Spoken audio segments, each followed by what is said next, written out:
Olá, boa noite, meus irmãos, meus amigos, gente querida que está no meu coração. Estamos juntos mais uma sexta-feira. Hoje está mais quentinho, né? E nós queremos aqui, se Deus permitir, estar estudando a palavra de Deus, buscando a sua vontade para a nossa vida. Desde já eu quero te agradecer pela companhia, pelo carinho. Se você quiser participar, para nós vai ser uma alegria muito grande, um grande prazer. Você pode curtir, comentar, convide alguém, compartilhe.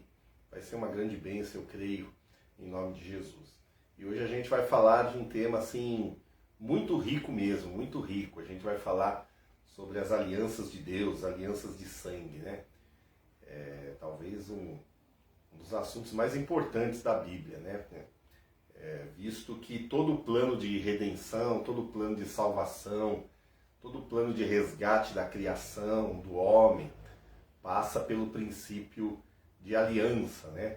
Toda a revelação de Deus para nós também, ao longo da história, está entrelaçada com as alianças e os passos da aliança que Deus tem com o homem. Então, se você abrir a sua Bíblia, a gente costuma dividir entre Velha e Nova Aliança, Velho Testamento e Novo Testamento, desde Gênesis até Apocalipse, você vai ver, independente da narrativa, ali são os fatos, as tratativas, são todos como pedras incrustadas num grande pano de fundo que é a aliança, né? Todo o plano de Deus, ele está todo entrelaçado nesse assunto tão rico, tão importante, tão essencial a gente conhecer, que é a sua aliança, né?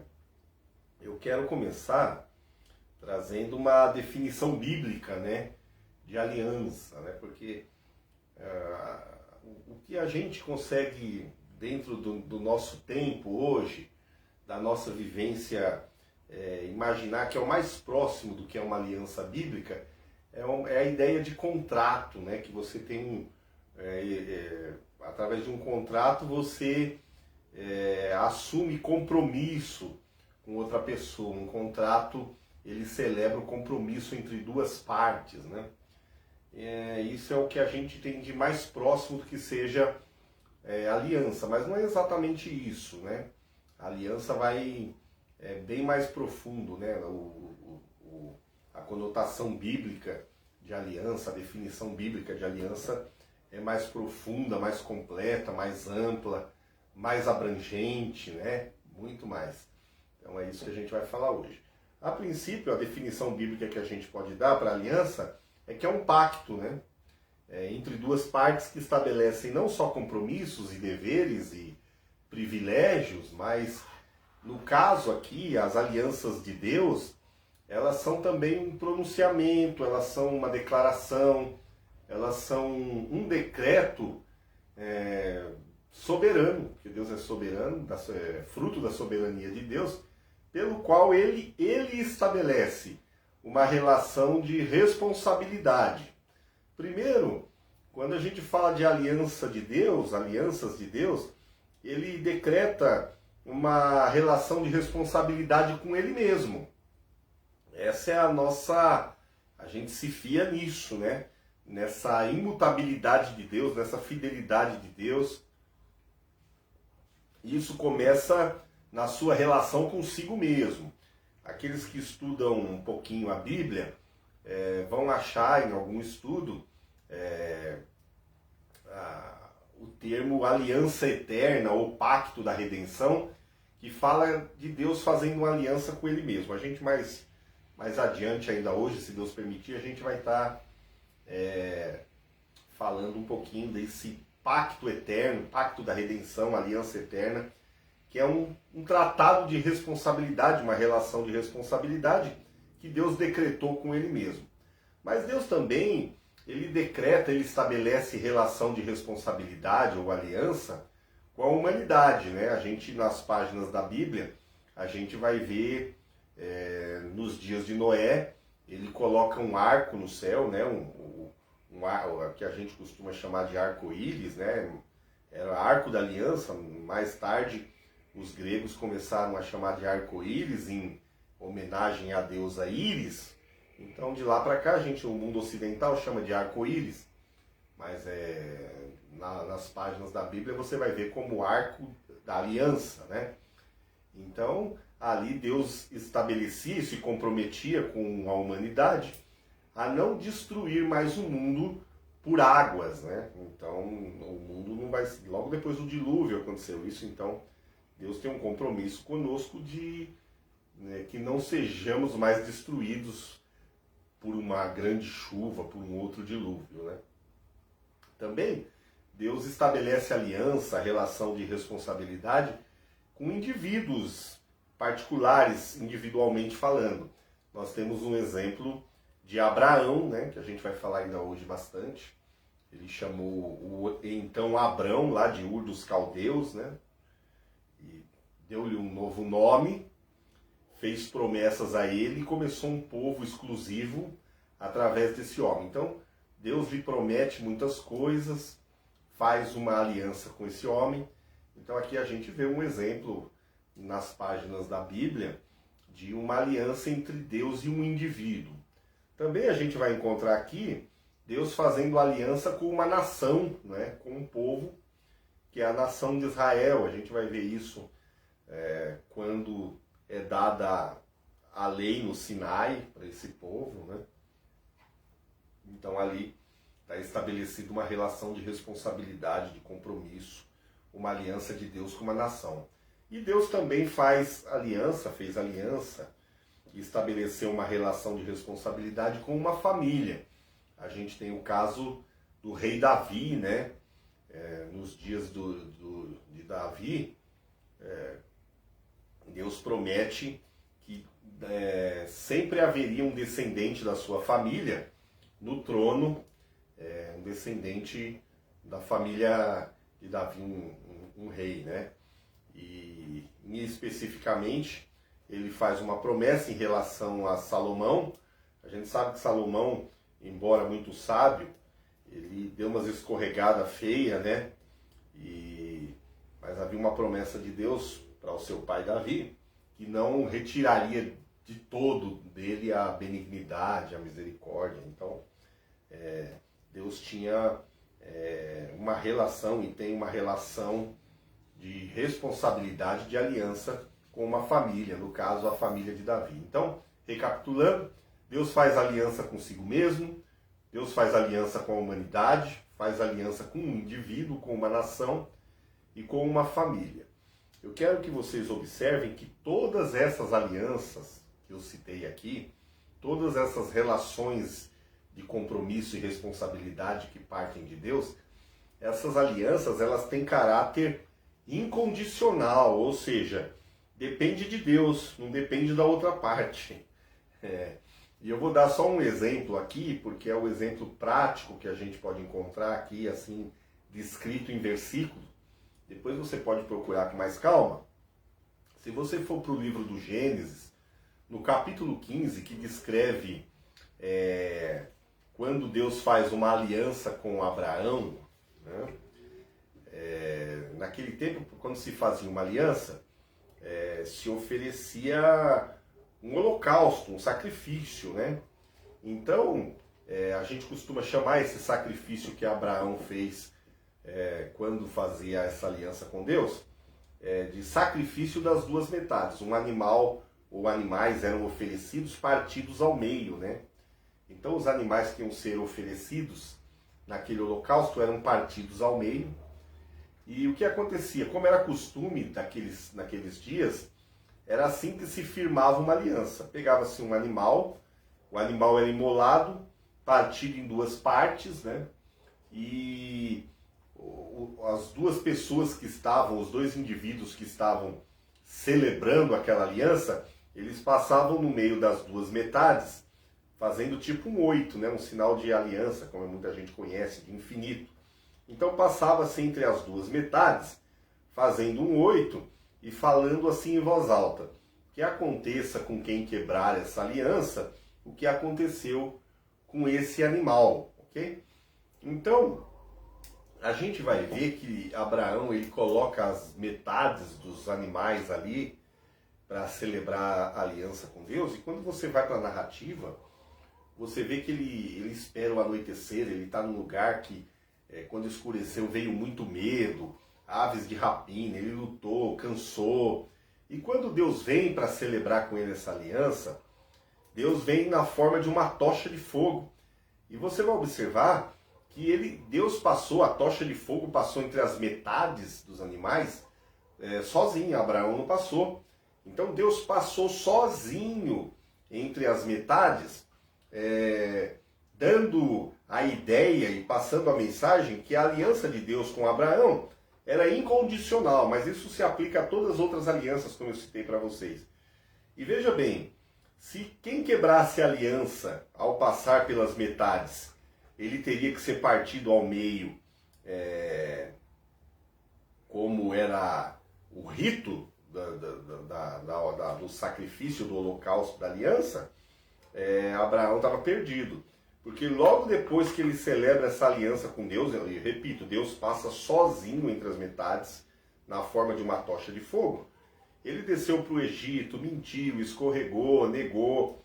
Então, se ele tivesse passado entre as metades também, ele estava frito, né? Então, nunca perca esse fio aí, esse princípio de alianças com Deus. As alianças de Deus são incondicionais, dependem de Deus. Qual é a nossa parte? Aceitar, né? Quem sustenta a aliança é Deus, porque as alianças de Deus são eternas.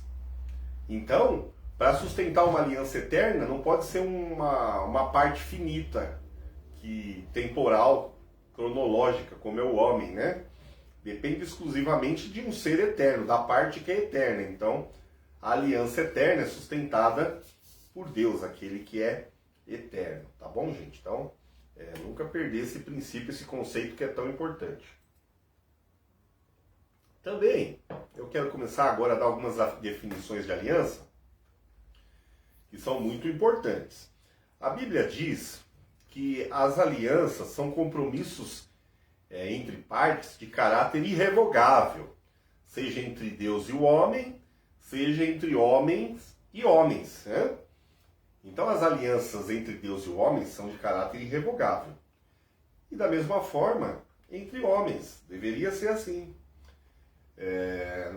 Paulo, escrevendo na sua segunda carta a Timóteo, no capítulo 2, versículo 13, ele fala desse caráter irrevogável e como a parte eterna e que sustenta a aliança trata essa aliança. Ele fala assim: se formos infiéis, o homem, né? Ele permanece fiel, não pode negar-se a si mesmo.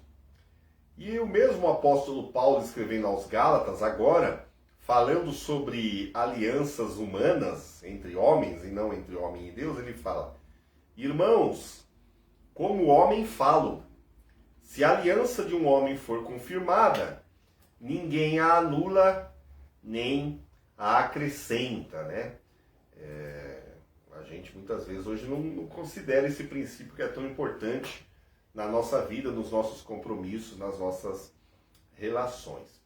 Também as alianças de Deus, elas são dadas para estabelecer unidade espiritual. O que significa uma aliança no padrão bíblico?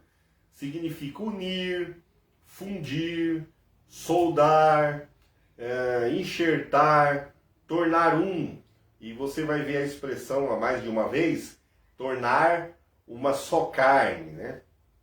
Em Gênesis, falando dessa aliança entre um homem e uma mulher, de um casamento, essa aliança é dada com o propósito que eles se tornem um. Quer ver? Ó? Gênesis 2:24 fala assim: portanto, deixará o homem o seu pai e sua mãe, e apegar-se-á, ou unir-se-á, fundir-se-á, soldar-se-á, enxertar-se-á a sua mulher, e serão ambos uma só carne. Isso aplicando um princípio de casamento, né?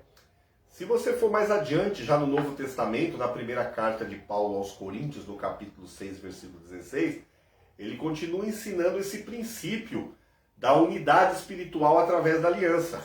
Ele fala assim lá: ou não sabeis que o que se ajunta com a meretriz faz-se um corpo com ela, faz-se um só com ela, porque serão, disse, dois numa só carne. E no versículo subsequente, o versículo 17 do capítulo 6 de 1 Coríntios, ele fala assim: mas o que se une ao Senhor, ou que se ajunta ao Senhor, se torna um único espírito com ele. Então, alianças têm como propósito, foram dadas, no caso, para estabelecer, num primeiro momento, unidade espiritual. Então, quando você se une a uma meretriz, você se torna um com ela. Você se une a Deus, você se torna um com ele. Você se casa, se torna um com a outra pessoa. Eu poderia aqui passar um tempo falando só da união entre homem e mulher, o mistério que há, que inclusive Paulo faz uma comparação entre a união de Cristo e a igreja, o marido e a mulher, né? Mas não é o propósito hoje. Eu quero, de maneira geral, falar de vários conceitos de aliança. Também, a gente costuma achar que uma aliança é sempre celebrada entre duas partes, e uma aliança não é entre duas partes, é entre três partes, né? Toda aliança humana ela é confirmada por uma terceira parte, chamada lei, né? É a terceira parte. No reino espiritual também tem uma terceira parte. Ou é o Senhor Jesus que está no meio ali, que faz o cordão de três nós, né? Ou é o nosso inimigo, né? E é essa terceira parte da aliança que se torna a garantia, né? Daquilo que está sendo celebrado. Essa terceira parte que define os direitos, os deveres e a herança, né? Que é produzida a partir de uma aliança, né? Na Velha Aliança, lá no Velho Testamento, a gente vai ver os sacrifícios dos animais, desde a criação do Éden, quando o primeiro animal é sacrificado. A terceira parte, ou o mediador que fazia a mediação entre as partes, era um animal, né? Era um animal. Na Nova Aliança, a terceira parte, o mediador é Cristo, né? Ele é o nosso cordeiro, né? Então é a terceira parte que dá garantia numa aliança, né? Essa terceira parte que define direitos, deveres e herança, né? A gente pode falar, por exemplo, a lei do casamento. O homem e a mulher se casam perante um juiz. Qual é a terceira parte que garante aquele casamento, aquela aliança, define direitos, deveres e herança? Quem é? O juiz está ali representando a lei. Então a lei é o mediador dessa aliança, tá bom? Em Hebreus, no capítulo 12, versículo 24, fala de Jesus como mediador da nova aliança. Em Hebreus 8 e 6 também, falando de Jesus, fala assim: mas agora alcançou ele ministério tanto mais excelente, quanto é mediador de uma melhor aliança que está firmada em melhores promessas, ok? Então uma aliança, ela é composta por três partes e não em duas. Também é dada para, como já disse, estabelecer unidade espiritual, tem caráter irrevogável, e as alianças de Deus têm caráter incondicional, tá bom? A gente costuma chamar de alianças de sangue, porque todas as alianças bíblicas, elas são ratificadas, confirmadas com sangue. Hebreus capítulo 9, versículos 16 e 17 diz assim: porque onde há testamento, ou aliança, testamento e aliança, ou concerto, querem dizer a mesma coisa, porque onde há testamento, é necessário que intervenha a morte do testador, porque um testamento tem força onde houve morte, ou terá ele algum valor enquanto o testador vive. Então, tem que haver sangue, né? Derramamento de sangue.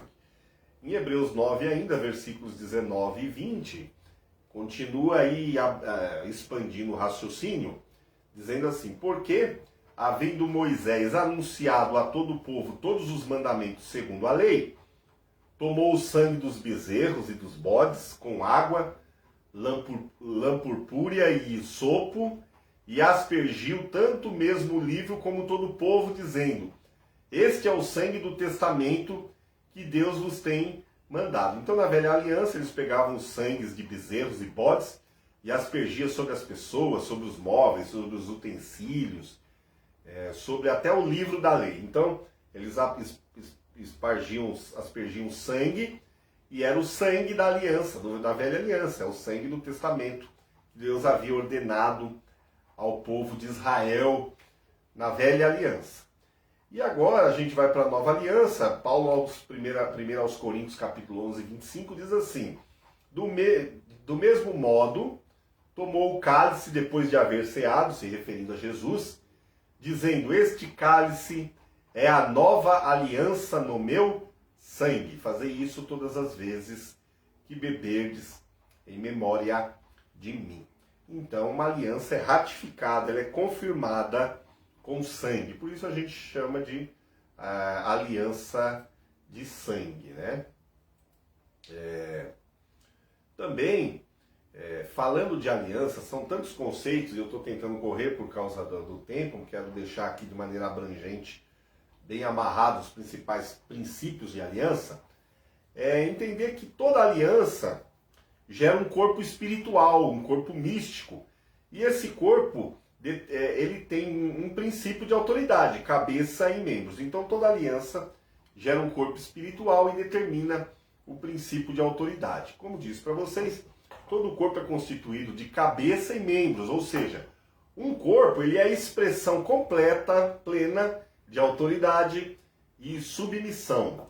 Eu separei um único texto em referência à igreja como corpo de Cristo, onde em aliança nós podemos entender o princípio de autoridade e submissão. Colossenses capítulo 2 e 10 diz assim: e estáis perfeitos nele, que é a cabeça de todo principado e potestade. Em Efésios capítulo 2, se você ler todo o capítulo também, você vai ver ali o escritor definindo bem a igreja como corpo de Cristo, Cristo a cabeça da igreja, a igreja se submetendo ao senhorio, ao comando dessa cabeça que é Cristo. Então toda aliança gera um corpo espiritual. Assim, da mesma forma, marido e mulher casam-se, a Bíblia diz que o marido passa a ser a cabeça da mulher, tá bom? Então toda aliança gera um corpo espiritual com cabeça e membros, autoridade e submissão. Não vou aqui me deter no conceito de submissão bíblico, que não é estar por debaixo, mas é cooperar, estar em missão de apoio, né? Submissão, debaixo de uma missão.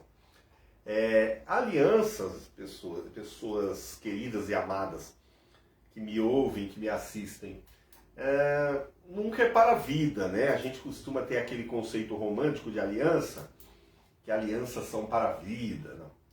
Alianças são para a morte, nunca para a vida, né? Se as alianças elas são pactos de caráter irrevogável, indissolúvel, eterno, logo elas vão para a morte, né? É por causa disso que, por ocasião de um casamento, se faz o célebre voto, né? Até que a morte nos separe, porque alianças são para a morte, não para a vida. E é baseado nesse conceito que Jesus se entregou por nós na cruz e foi até o fim, até as últimas consequências, derramou até a sua última gota de sangue, por causa que ele honrava uma aliança. Então alianças são para a morte. Ele foi até a morte por causa da aliança que Deus tem conosco, prometida, profetizada, anunciada, né? Então, esse conceito que leva Cristo até a morte é o conceito de aliança, né? Que alianças são para a morte e não para a vida. E aqui um conceito, aqui um princípio de aliança, um tanto quanto traz um certo pesar, mas eu preciso falar, né? Quebrar uma aliança humana, mesmo que seja humana, ela traz embaraço na nossa vida, traz perdas, né? No Velho Testamento, quando se fazia uma aliança, né, eu disse para vocês, um animal era dividido no meio, em duas partes. Passava-se as duas partes que estavam celebrando a aliança no meio dos animais em 8, falando que se suceda com quem quebrar essa aliança, a mesma coisa que sucedeu com esse animal. Porque a quebra de aliança trazia morte mesmo espiritual. E você pode ir à história de Israel. O profeta Jeremias, ele profetizou nos dias um pouco antes do povo de Israel, que estava distante de Deus, ir para o cativeiro babilônico. E ele cita esse princípio da aliança quebrada na figura das duas partes de animais. Ele diz assim: entregarei os homens, está lá em Jeremias 34, 18. Entregarei os homens que transgrediram a minha aliança, que não cumpriram as palavras da aliança que fizeram diante de mim com o bezerro, ou seja, colocaram um bezerro diante de Deus, dividiram em duas partes, né? Então eles quebraram com o bezerro, que dividiram em duas partes e passaram pelo meio das duas porções. Jeremias estava se referindo a um povo que faz uma aliança com Deus, passando no meio das metades e jurando fidelidade àquela aliança e às palavras daquela aliança, aos termos daquela aliança diante de Deus. Ele estava falando da nação de Israel, que não cumpriu. Então Deus fez exatamente o que se dizia quando se passava entre as metades. Quebrou a nação no meio. É por isso que 10 tribos foram para o cativeiro babilônico e 2 tribos não foram. Então você vê que dali em diante Israel começa a ser dividido em 2. E você vai ver, quando você vai para aquela literatura dos livros que fala dos reis de Israel, primeira e segunda reis, você vai ver Reino do Sul, Reino do Norte, Reino do Sul, Reino do Norte. Vai ser assim por um bom tempo, e até os dias de Esdras e Neemias, com a reconstrução dos muros, você vai ver as portas queimadas a fogo, você vai ver a reconstrução de 10 portas e não 12, porque 2 estavam intactas, representava aqueles que não ficaram de um lado e as 10 tribos que foram para a Babilônia. Então, ali foi consequência de uma quebra de aliança. E aconteceu com a nação o que acontecia com o animal partido ao meio. Eles foram divididos ao meio. Então, por grande parte da história, você vai ver a nação dividida em Reino do Sul, Reino do Norte, um rei de um lado, outro rei do outro. E foi um grande problema, né? Tudo isso aí. Também, ainda falando de quebrar uma aliança, às vezes, segundo o padrão bíblico, é melhor manter uma má aliança do que quebrá-la, né? A Bíblia conta uma história no livro de Josué, que o povo de Israel tinha inimigos, muitos inimigos, e um desses inimigos eram os gibeonitas, né? E eles armaram lá uma arapuca, enganaram Josué, o povo de Israel nos dias de Josué, e fizeram uma aliança, né? Então, nos termos daquela aliança, o povo de Israel se via obrigado a proteger os seus inimigos, os gibeonitas, né? Passaram-se os dias de Josué. Quando chegaram-se os dias de Saul, Saul ignorou essa aliança que a nação de Israel tinha feito com os gibeonitas e mandou exterminar todo mundo. Passa-se o reinado de Saul, e você vai lá para as páginas do segundo livro de Samuel, Davi está reinando, e então vem uma seca de 3 anos sobre a nação, 3 anos sem chover. E então Davi vai consultar o Senhor. Por que estava acontecendo aquilo? E o Senhor falou para ele, porque a casa de Israel quebrou a aliança com os gibeonitas, que eram inimigos deles. Olha que coisa. E então Davi vai ter com os remanescentes dos gibeonitas, e aquela assolação da seca, ela só cessa quando Davi entrega 7 descendentes da casa de Saul para serem vingados pelos gibeonitas, né? É daí que, por causa de um pacto que Davi tinha com Jonathan, ele poupa Mefibosete, né? A gente conhece a história e ele não deixa Mefibosete ser entregue aos gibeonitas. É dali que parte a história do pacto entre Davi e Jonathan.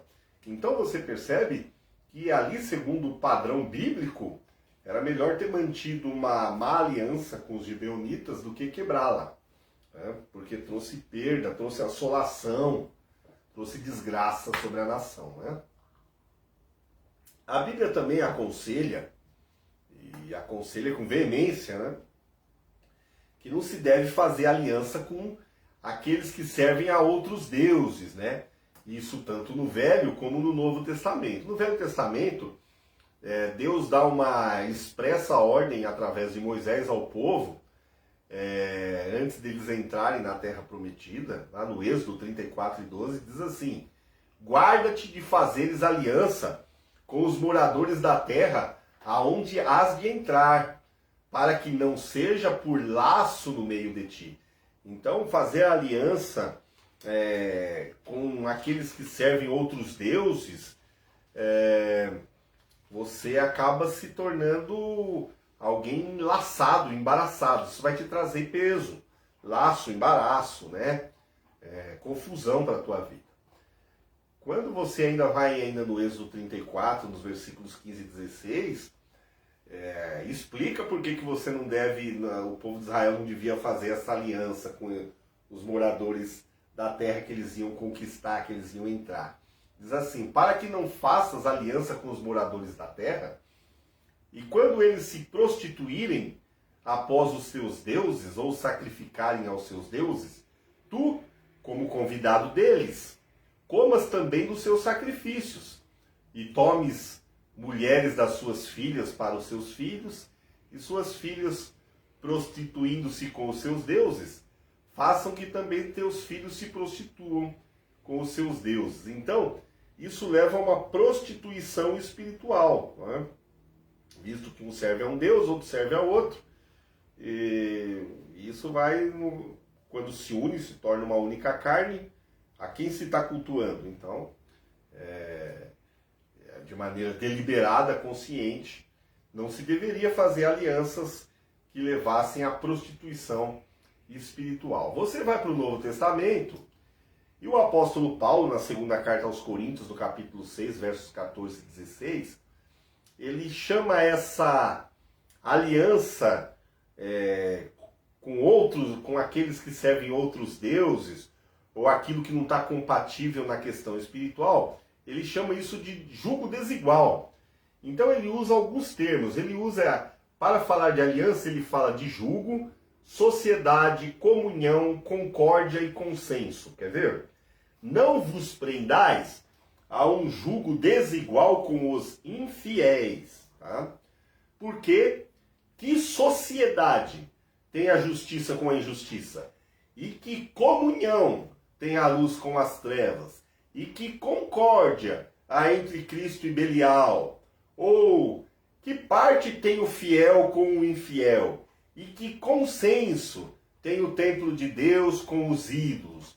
Porque vós sois o templo do Deus vivente, como Deus disse: neles habitarei e entre eles andarei, e eu serei o seu Deus e eles serão o meu povo. Então, aqui o apóstolo Paulo trata a questão da aliança de um cristão com aqueles que servem a deuses estranhos, ou aos infiéis, como aqui ele chama, de jugo desigual. Você sabe o que é jugo, né? Era aquela ferramenta de madeira que se atava dois bois para trabalharem juntos, né, na mesma, ali preso no mesmo jugo, né? Então, Paulo está dizendo que o jugo é desigual. É como você pegar um boi e um jumento. Não dá para você colocar um jugo sobre os dois, porque eles têm passadas diferentes, altura diferente. Então não funciona. É isso que Paulo está dizendo. Então, quando a gente se associa buscando algum tipo de fim proveitoso com os infiéis, com aqueles que adoram outros deuses, a prostituição nos é um laço, né? Nos é um laço que com certeza nos tirará da presença de Deus. Também um conceito importante de aliança é que alianças elas são evidenciadas de maneira visível, né? Ou não visível. Mas elas são evidenciadas por sinal, por selo, por marca, cicatriz, né? E aqui é um conselho, eu acho que todo cristão casado deveria usar a sua aliança, né? Como a gente brinca, o espanta-moça, né? Como sinal de compromisso, de fidelidade ao seu cônjuge. Não entendo um cristão casado não deixar muito claro que é comprometido com alguém, né? Uma aliança também, ela deixa marcas emocionais, espirituais, né? Por isso que quando há um rompimento, né, de uma relação, essas marcas, essas sequelas vão acompanhar o indivíduo por muito tempo ou para sempre, muitas vezes, né? Então, muitas vezes essas dores, esses traumas vão ser carregados até o fim da existência da pessoa. Na velha aliança, né,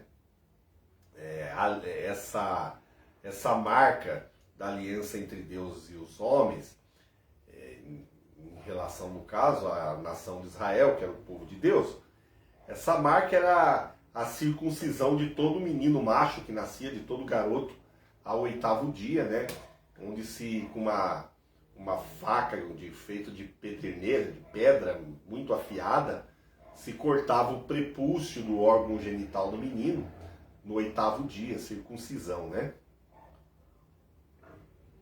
Essa era a marca na velha aliança, de aliança com Deus. Era uma marca visível que expressava que ali se fazia uma aliança com Deus. Em Gênesis 21:4, registra aqui, ó, quando seu filho Isaque tinha 8 dias de vida, no 8º dia, Abraão o circuncidou conforme Deus havia lhe ordenado. Também, se você for para os evangelhos, Jesus também foi circuncidado, como todo garoto hebreu, judeu, que como a nação tinha uma relação de aliança com Deus, também foi circuncidado no 8º dia. Quando Jesus vem, e agora como ele inaugura a nova aliança, né, se torna desnecessária, obsoleta a circuncisão na carne, né? Uma marca no corpo, ela não tem tanto valor, não tem nenhum valor, na verdade, quando o coração não é voltado para Deus, né? Então, agora, todo aquele que é salvo por Jesus, ele recebe, na verdade, uma circuncisão espiritual, uma marca, um selo no coração, né, da sua dedicação, da sua devoção a Deus. Então, na nova aliança, essa circuncisão ela é feita no interior do homem, no coração, e é expressada ou expressa de maneira visível através do testemunho batismal. É o que aqui nas cartas aqui doutrinárias à igreja neotestamentária a gente vai ver, né? Em Colossenses 2, de 11 a 12, diz assim: nele também vocês foram circuncidados, não com uma circuncisão feita por mãos humanas, mas com a circuncisão feita por Cristo, que é o despojar do corpo da carne. Isto aconteceu quando vocês foram sepultados com ele no batismo, e com ele foram ressuscitados mediante a fé no poder de Deus, que o ressuscitou dentre os mortos. Então fala que a circuncisão é no coração, e a maneira visível que se testemunha isso é através do batismo, né? É por isso que os nossos irmãos de doutrina reformada, né, os presbiterianos principalmente, eles batizam até as crianças, que é o que é chamado de pedobatismo, né, batismo de crianças, porque eles imaginam que o batismo substitui a circuncisão que era feita no Velho Testamento, que era o ritual do 8º dia. Então, da mesma forma, eles fazem do batismo nas águas um ritual de circuncisão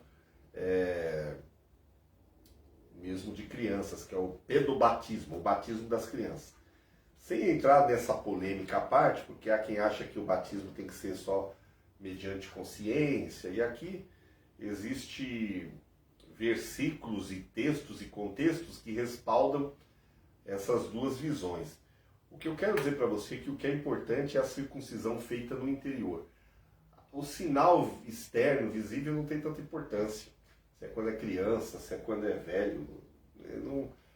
A circuncisão tem que ser no coração. Romanos 2, 28 e 29 diz assim: porque não é judeu o que o é exteriormente, nem é circuncisão a que o é exteriormente na carne, mas é judeu o que o é no interior, e circuncisão a que é do coração, no espírito, não na letra, cujo louvor não provém dos homens, mas de Deus. Essa que é a circuncisão, a marca da aliança, que é importante, tá bom? Ainda falando de marca, selo, sinal, cicatriz, evidência de aliança, se a gente vai para o livro do Apocalipse, lá narra e lá mostra de maneira figurada, de maneira alegórica, o povo de Deus tendo uma marca ali nos 144 mil selados, né? Tem um selo, 144 mil representa a totalidade do povo de Deus. Nós já falamos disso quando há tempinhos atrás estudamos alguma coisa no livro de Apocalipse, né? Não é literal esse número, não é 144 judeus só ali, fala de uma figura da igreja, do povo de Deus. Então o povo de Deus tem uma marca, tem um selo, e assim também no livro do Apocalipse apresenta os adoradores da besta, do anticristo, também tendo uma marca, um selo, né? O famoso 666. Também ainda em Apocalipse, falando sobre marcas de alianças, sinais, você vê Cristo com uma inscrição na coxa direita, né? E a igreja, cada membro recebendo uma pedrinha com um novo nome, tá bom? Então, toda aliança tem marcas, sinais, selo, faz parte de uma aliança, tá bom? Agora aqui eu queria falar de algo importante, que alianças, elas não são as alianças de Deus, com o povo de Deus, e o povo de Deus entre si, não podem ser regidas por qualquer tipo de amor, tem que ser regidas pelo amor ágape, que é um amor não sentimental. Basicamente a gente conhece 4 tipos de amor, né? Que é o amor philos, primeiro amor philos, ou amor filantrópico, amor fraternal, amor entre irmãos. Tem também o amor storge, né? Que é o amor de compaixão, de misericórdia, que você tem pena, tem dó, tem misericórdia, você é compassivo com alguém, é o amor do bom samaritano, vamos assim dizer. E nós temos também o amor eros, ou o amor erótico, o amor sensual, né? E por fim, o 4º tipo de amor é o amor ágape. Sim, esse é o amor sacrificial, incondicional, o amor de Deus. Os 3 primeiros, o philos, storge e o eros, eles nunca podem sustentar uma aliança, né? Porque eles são baseados em sentimentos, e sentimentos vão e vêm, né? A nossa alma ela é muito suscetível a mudanças, né? Então, eles são baseados em sentimentos que nada mais são, segundo a ciência, do que reações químicas, né? Então, em determinadas situações, sobe a sua adrenalina, né? Libera-se hormônios, feromônios, enfim. Então, os seus sentimentos eles sofrem variação. Então, esses sentimentos, esses amores aí, philos, storge e eros, eles se alteram e se alternam, né? Já o amor ágape, ele é diferente. É esse amor que uma aliança é baseada. Então, toda aliança de Deus com o seu povo e o povo de Deus entre si deve ser baseada no amor ágape, que não é um amor sentimental. É um amor baseado na lei, no mandamento, né? Na Bíblia, na Escritura, o amor ágape é um mandamento, é uma ordenança. Não é um sentimento, é imperativo. Amar a Deus acima de todas as coisas, amar o próximo. É uma ordenança, é imperativo, né? É um mandamento, não é um sentimento. Se você sentir, você ama. Não. É um ato da vontade, é uma decisão, né? Eu decido ou não amar, eu preciso decidir amar, né? Então, quando a Bíblia fala amai os vossos inimigos, é imperativo, não é se você sentir, você nunca vai sentir de amar o seu inimigo. É que a gente confunde amar com gostar. Às vezes você pode não gostar de alguém, você pode não simpatizar com alguém, mas você decide amar. Amar é uma decisão, não é? Tá bom? Então o amor ágape é que sustenta a aliança de Deus com o seu povo e é a aliança que deve nortear os relacionamentos entre aqueles que são discípulos de Jesus, tá bom? Importante também para o pessoal que gosta muito de Velho Testamento, de rituais do Velho Testamento, falando de conceitos e princípios de aliança, a Bíblia diz que uma aliança maior invalida a menor. Então não dá para ficar com as duas ali. A maior invalida a menor. Se Jesus é mediador de uma melhor aliança firmada em melhores promessas, a nova aliança em Cristo, ela é superior à aliança que vem ali no arado de Moisés, né? Hebreus 8,6, falando de Jesus, fala assim: mas agora alcançou ele ministério tanto mais excelente quanto é mediador de uma melhor aliança que está firmada em melhores promessas. E Hebreus 8,13 fala assim, dizendo, nova aliança envelheceu a primeira. Ora, o que foi tornado velho se envelhece, perto está de acabar. Então a nova aliança envelheceu a velha aliança e tornou ela obsoleta e fadada a acabar, a se extinguir. Então uma aliança maior invalida uma menor. Então não dá para você estar preso ao sangue de Jesus e ao sangue de bodes e carneiros, né? Não tem como. Não dá para você estar de mãos dadas com a lei e com a graça, com Moisés, com Paulo, não tem como, tá bom? Com Moisés e Jesus, não tem como. Também, um conceito muito importante que nos traz muita alegria, muita esperança e muito conforto em Deus, é saber que as alianças de Deus, elas são transgeracionais ou multigeracionais também.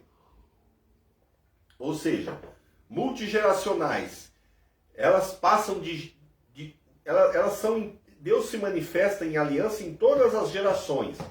E transgeracionais é que Deus vai cumprindo o seu propósito de pai nos filhos, de filhos nos netos, e assim vai.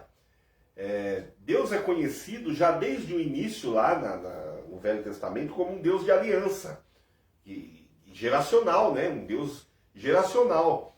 Você vê lá em Êxodo 3 e 6, como Deus se apresenta. Ele fala assim, eu sou o Deus de teu pai, o Deus de Abraão, o Deus de Isaac, o Deus de Jacó. Deus estava dizendo, eu sou o Deus do teu pai, o Deus de Abraão, de Isaac e de Jacó. Eu sou um Deus que ando e sou fiel de geração em geração. Eu estou em todas as gerações. Eu cumpro a minha promessa de geração em geração, né? Isso no Velho Testamento. E a gente se atém a isso e acha que esse princípio, ele para no Velho Testamento. Não. No dia de Pentecostes, Pedro ali, cheio de eloquência, cheio da unção e do poder do Espírito Santo, de autoridade, de ousadia, de intrepidez, ele diz assim, arrependei-vos, está lá em Atos 2, 38, 39, arrependei-vos e cada um de vós seja batizado em nome de Jesus Cristo, para perdão dos pecados, e recebereis o dom do Espírito Santo. Porque a promessa vos diz respeito a vós, a vossos filhos e aos que estão longe, a todos quantos Deus nosso Senhor chamar. Então, a promessa, a aliança, era para eles, para os filhos e filhos dos filhos, os que estavam longe ainda, os descendentes, e a todos que Deus chamasse. Isso acontece porque o propósito divino de Deus através das alianças é perpetuar o seu relacionamento com o homem. Esse é o propósito de Deus manter a sua aliança através das gerações, ser um Deus multigeracional, transgeracional no conceito de aliança, é perpetuar a relação entre Deus e o ser humano. Também um conceito importante de alianças é que alianças elas são expressas através de troca, né? Pode ser troca de presente, troca de voto, troca de nome, né? A gente vai ver uma troca de presente quando Abraão se encontra com Melquisedeque, o rei de Salém. Melquisedeque ele traz pão e vinho e ele entrega a Melquisedeque dízimo, né? Esse conceito de troca nesse formato, ele se tornou insuficiente no Novo Testamento, né? Deus se deu em Jesus e através do Espírito Santo. Então, logo, hoje é necessário que nós reajamos, que a nossa reação a essa entrega seja da mesma forma, né? Que a gente se entregue como sendo nós a oferta viva. Esse é o princípio do Velho Testamento. Também havia a troca de votos ou promessa. A gente vê ainda lá em Gênesis 15, que eu falei para vocês, onde tem a história da aliança de Deus com Abraão, no sacrifício das duas metades. No mesmo capítulo, Deus chama Abraão para fora e fala assim: olha para o céu, Abraão, conta as estrelas. Aí fala assim: você pode contar? Ele fala: não. Então Deus faz uma promessa para ele: assim será a tua descendência. E tem a troca de nomes, que acontece também numa aliança, assim como no casamento. Se casa, ou o marido, antigamente só a mulher recebia o nome do marido, o sobrenome do marido. Hoje também é possível o marido receber o nome da mulher. Existe uma troca de nomes.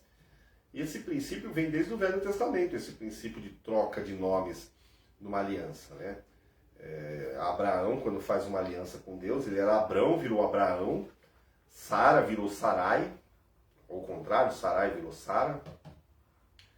Jacó virou Israel, né? E aqui eu acho lindo que Deus também troca de nome. No começo a reverência era tanta, as pessoas se referiam a Deus chamando ele de Adonai apenas, né? Ninguém ousava chamar ele por outro nome.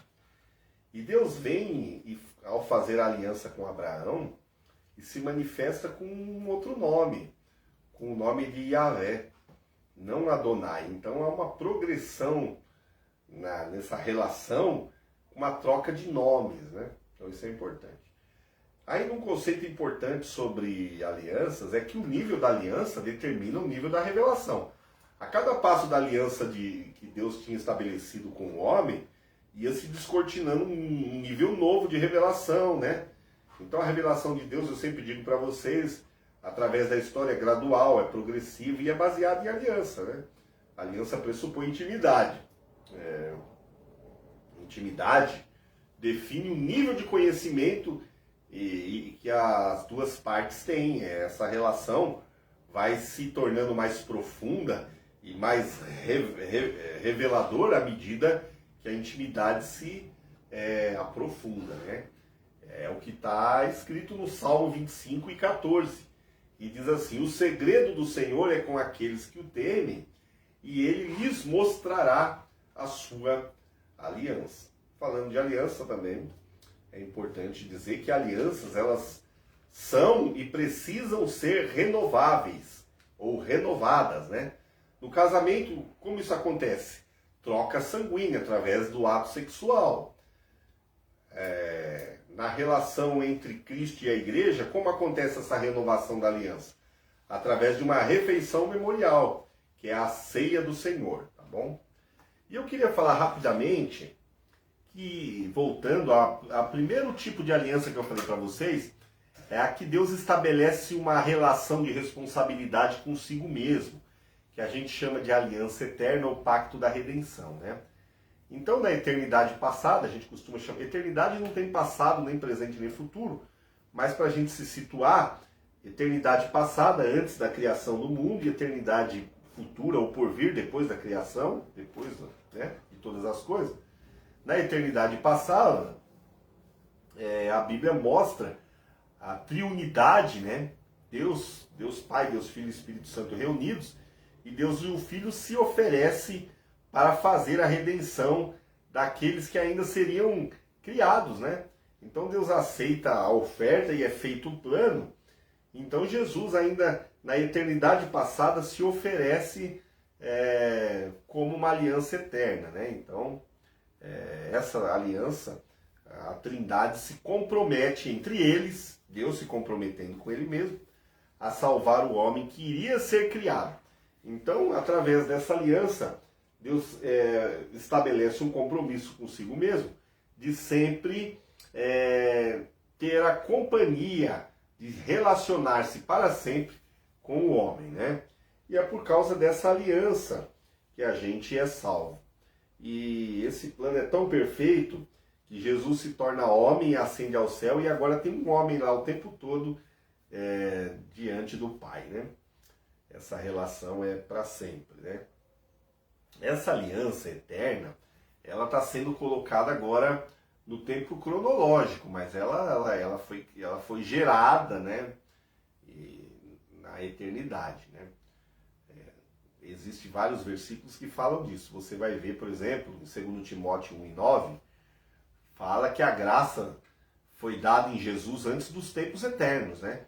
Então diz assim, nos salvou e chamou com uma santa vocação, não segundo as nossas obras, mas segundo o seu propósito, o seu próprio propósito e a graça que nos foi dada em Cristo Jesus antes dos tempos dos séculos. Então a graça dada em Jesus foi dada em Jesus antes dos séculos, antes da fundação do mundo, lá no princípio, na eternidade passada.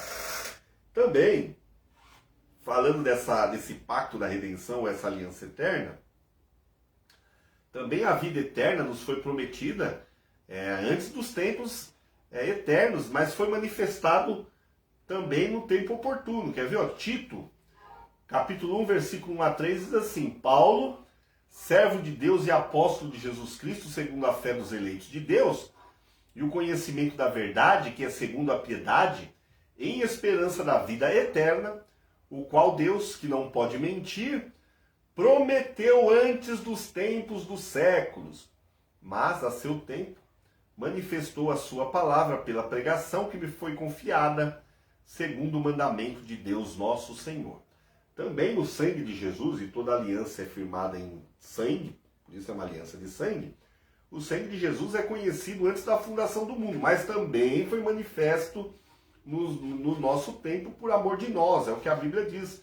O apóstolo Pedro, na sua primeira carta, no capítulo 1, versículos 18 a 20, diz assim, sabendo que não foi com coisas corruptíveis, como prata ou ouro, que fostes resgatados da vossa vã maneira de viver, que por tradição recebeste dos vossos pais, mas com o precioso sangue de Cristo, como de um cordeiro imaculado e incontaminado, o qual, na verdade, noutro tempo, foi conhecido antes da fundação do mundo, mas manifestado nestes últimos tempos por amor de vós. Então o sangue de Jesus é conhecido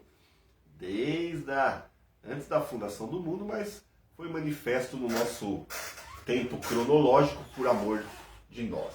Também o Cordeiro, o sangue só foi conhecido na eternidade passada, porque o Cordeiro também foi morto lá.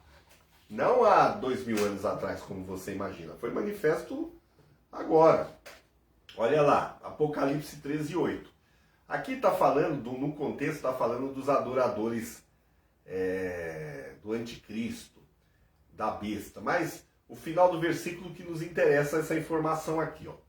E adoraram a todos os que habitam sobre a terra, esses cujos nomes não estão escritos no livro da vida do Cordeiro, que foi morto desde a fundação do mundo. Então o Cordeiro foi morto antes da fundação do mundo. E aqui eu quero terminar trazendo os conceitos mais preciosos de aliança que eu acredito que a gente deve carregar e pensar nisso e ter no nosso coração, na nossa mente todo dia, no nosso viver. Que numa aliança, o maior protege o menor.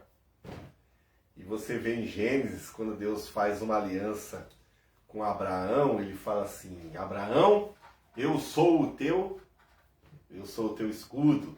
Então, numa aliança, o maior protege o menor. E o Salmo 34, isso eu queria que você tomasse para a tua vida. Diz assim: o anjo do Senhor acampa-se ao redor dos que o temem e os livra. Então, numa aliança, o maior protege o menor. Também numa aliança, o maior abençoa o menor. Esse princípio é maravilhoso, porque tem gente que imagina que no reino do Espírito o rabo abana o cachorro. Não. É o marido que abençoa a esposa que abençoa os filhos. Existe um princípio. Numa aliança, o maior abençoa o menor. Né? E se insurgir contra isso é rebeldia, espírito de Jezabel, sei lá o que você chame do nome que você queira. Mas Deus, ele zela pelos princípios que ele coloca na sua palavra. Então, numa aliança, o maior abençoa o menor. Então, Hebreus 7,7 diz assim: ora, sem contradição alguma, o menor é abençoado pelo maior. Esse é o princípio. Então, o maior sempre abençoa o menor.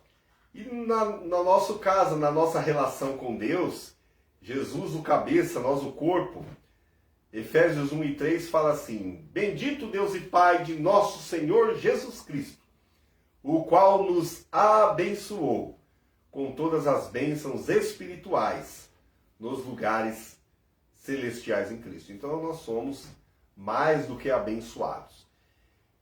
E para a gente terminando, esse princípio é maravilhoso. A aliança é mais do que um estar com o outro. A aliança é um morar no outro, né?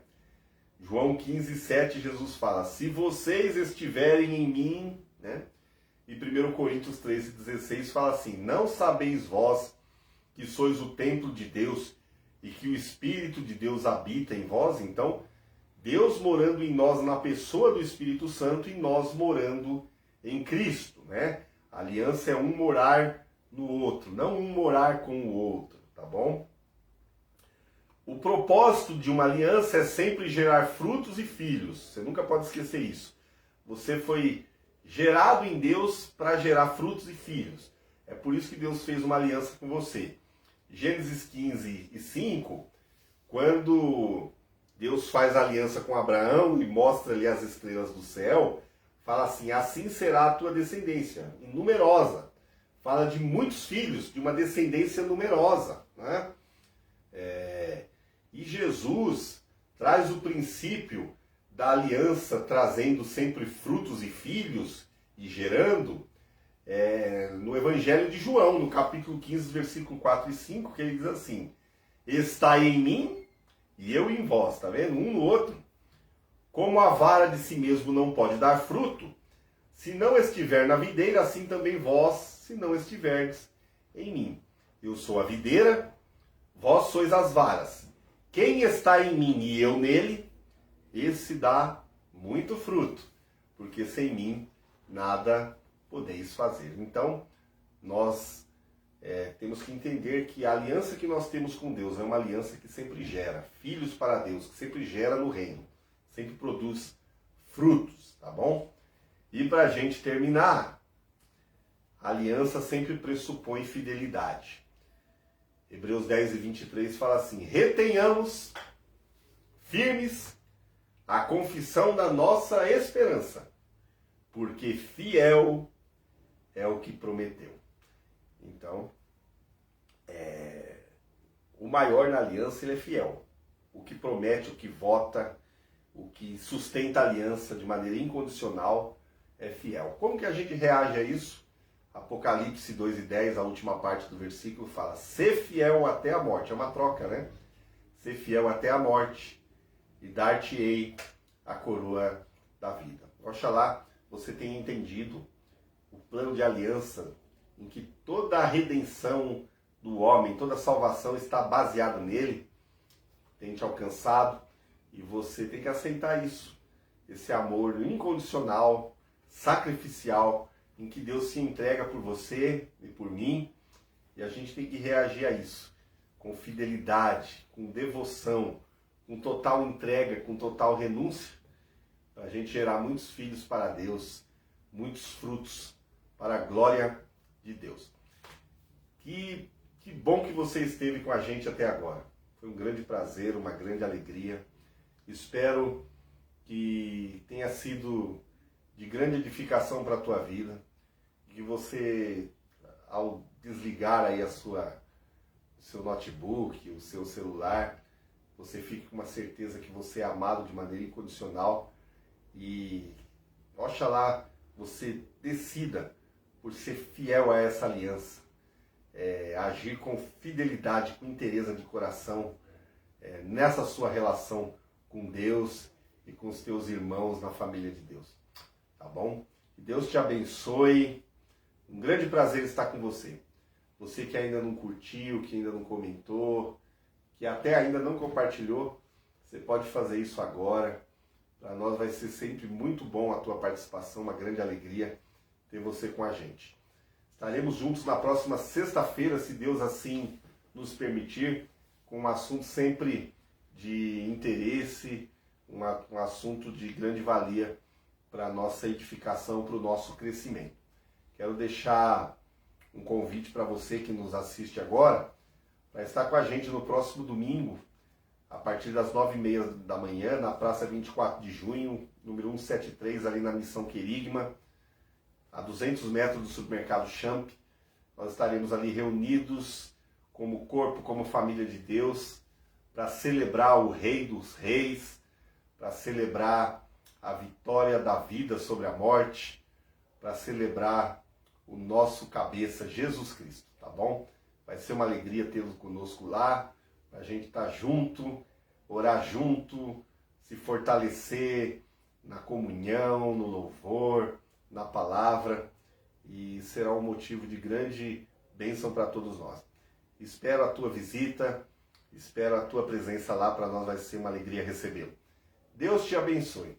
Tenha uma ótima noite, um finzinho de sexta-feira maravilhoso, e que nós possamos viver nessa aliança para Deus com todo